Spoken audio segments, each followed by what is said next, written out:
Welcome back friend, स्वागत है मेरे चैनल में। तो आज हम बहुत ही इंपॉर्टेंट टॉपिक देखने वाले हैं जिसका नाम है वेव मोशन एंड साउंड। तो इससे पहले मैंने 3 लेसन जो वेव एंड मोशन से रिलेटेड है, वेव मोशन से रिलेटेड है, वो अपलोड कर दिए हैं। अगर आपने वो वीडियो नहीं देखे तो प्लीज़ वो वीडियो आपको पहले देख लीजिएगा, नहीं तो आपको कॉन्सेप्चुअल क्लैरिटी नहीं आएगी। ओके, अगर आपको वीडियो पसंद आए तो please like my video, share my video and please subscribe my channel. So let us start. तो प्रीवियस लेसन में हमने ये पढ़ा था कि ये जो मून के ऊपर होता है, मून के ऊपर साउंड वेव ट्रैवल क्यों नहीं करती। तो हमने बेसिकली साउंड से स्टार्ट किया था कि साउंड जो होते हैं एक लॉन्गिट्यूडिनल वेव होता है। क्वेश्चन बहुत बार पूछा भी जाता है कि साउंड वेव ट्रांसवर्स वेव है या लॉन्गिट्यूडिनल वेव। तो बेसिकली ये कौन सी वेव है? Longitudinal wave. यहाँ तक आपको क्लियर हो गया था। मून के ऊपर साउंड ट्रैवल क्यों नहीं करती? 1/6 मून के ऊपर हमारी ग्रेविटी होती है। तो ये बेसिकली ये जो पूरा टॉपिक है हमने प्रीवियस लेसन में अच्छे से पढ़ा है। तो आज हम देखने वाले हैं कि characteristic of the sound, sound के कौन से कैरेक्टरिस्टिक हैं, लाउडनेस क्या होता है, पिच क्या होता है। फिर उसके बाद हम पढ़ेंगे कि opera singer, woman opera singer इतनी अच्छी क्यों होती है, किस वजह से वो एक ग्लास को भी तोड़ देती है। तो बहुत ही इंटरेस्टिंग टॉपिक होने वाला है। So let us start. तो आज हम पढ़ेंगे कि कैरेक्टरिस्टिक ऑफ वेव क्या होते हैं। तो बेसिकली लाउडनेस क्या होता है वो हम पढ़ेंगे। It depend on the amplitude. Question ये आता है, ध्यान रखना, कि ये जो लाउडनेस होता है वो किसके ऊपर डिपेंड करता है। ऑप्शन मिलेंगे आपको कि वो एम्पलीट्यूड के ऊपर डिपेंड करता है, या फ्रीक्वेंसी के ऊपर डिपेंड करता है, या वेवलेंथ के ऊपर डिपेंड करता है, या क्रस्ट के ऊपर डिपेंड करता है। तो आपको आंसर देना है कि भाई लाउडनेस जो होता है it's depend on amplitude. Okay, ये क्वेश्चन बहुत बार बनता है कि लाउडनेस जो होता है किसके ऊपर डिपेंड करता है? एम्पलीट्यूड के ऊपर। अब मैंने बताया कि एम्पलीट्यूड क्या होता है, यही कि पार्टिकल का maximum displacement from the main position. Okay, यहाँ से जो पार्टिकल है यहाँ तक वाइब्रेट हो रहा है, यहाँ से पार्टिकल यहाँ तक वाइब्रेट हो रहा है, उससे ऊपर जा रहा है क्या? नहीं जा रहा है, इससे ऊपर नहीं जा सकता। ओके, तो ये जो लेंथ हो गया मैक्सिमम डिस्प्लेसमेंट का, ये जो लेंथ हो गई, तो इसी को हम बोलते हैं एम्पलीट्यूड। ठीक है, इस डायग्राम से आपको क्लियर हो गया होगा।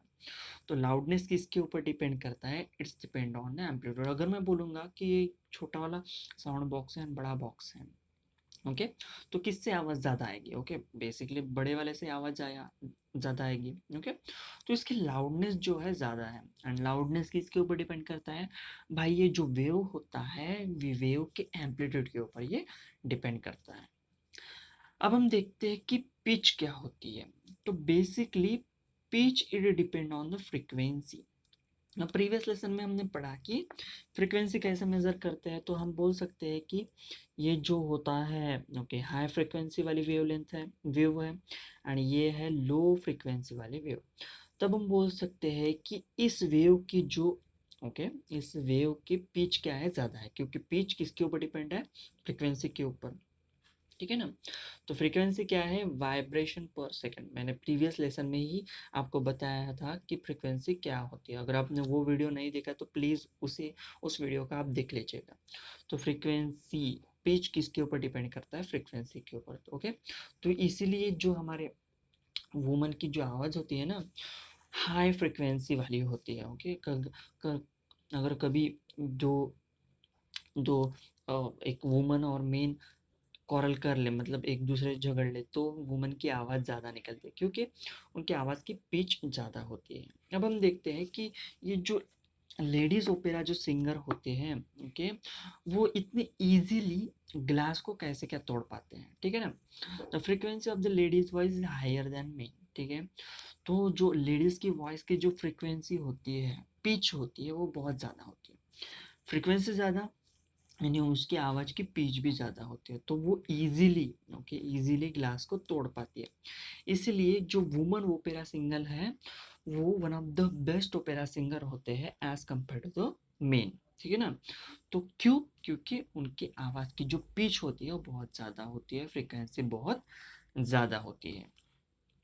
अब हम देखते हैं कि दो एनिमल का कंपैरिजन देखते हैं कि ये जो फ्रीक्वेंसी होती है, बेसिकली हम इस एनिमल की आवाज़ के ऊपर इसे डिस्क्राइब करने की कोशिश करेंगे। अब देखो, अगर आपने कभी सुना होगा कि कोयल की आवाज़, ओके, एंड शेर की दिहाड़, ठीक है, कोयल की आवाज़ एंड शेर की दहाड़। तो आपको अगर आप में से आपको मैं क्वेश्चन पूछूंगा कि कौन से बर्ड या एनिमल की आवाज़ बहुत दूर तक सुनाई देती है, तो ये हमें सुनाई देती है कोयल की आवाज़ बहुत दूर तक सुनाई देती है। अब इसका रीज़न क्यों क्या है, क्योंकि कोयल की आवाज़ की जो पिच होती है, ओके, उसके साउंड वेव होते हैं, वो ऐसे कुछ छोटे छोटे वेव होते हैं, ओके, फ्रिक्वेंसी बहुत ज़्यादा होती है, इसका मतलब इसकी पिच भी बहुत ज़्यादा होती है।